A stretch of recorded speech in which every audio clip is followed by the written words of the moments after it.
मेट्रोचं station तुंबतंय, monorail लटकते, खड्डे पडतायत, ट्रॅफिक वाढतोय आणि हे आपले महापालिकेत कातडं पांघरलेल्या लांडग्याची गोष्ट आपल्याला माहिती आहे.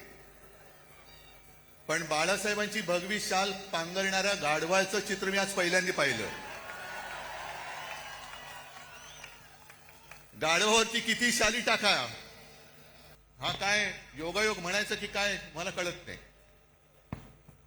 पण जशी येऊ द्यात, कारण शिवसेना प्रमुखांनी सांगितलेलं आहे या देशामध्ये धर्म कोणाचाही कोणताही असू शकतो. आम्ही हिंदू आहोत, कोणी मुसलमान आहेत. आणि मी तुम्हाला सगळ्यांना आवाहन करतो, त्या अदानीच्या चरणावरती मुंबई तुम्ही समर्पयामी करून देऊन टाकाल, जानवं घालाल, शेंडी ठेवाल आणि अदानी नाम समर्पयामी. ही काय व्यापारी म्हणून तुम्ही इकडे मुंबईकडे बघताय, आम्ही आमचा जीव म्हणून मुंबईकडे बघतो आहोत. तो भगवा असूच शकत नाही, कारण भगवा हा शिवसेनेच्या हातामध्ये आहे.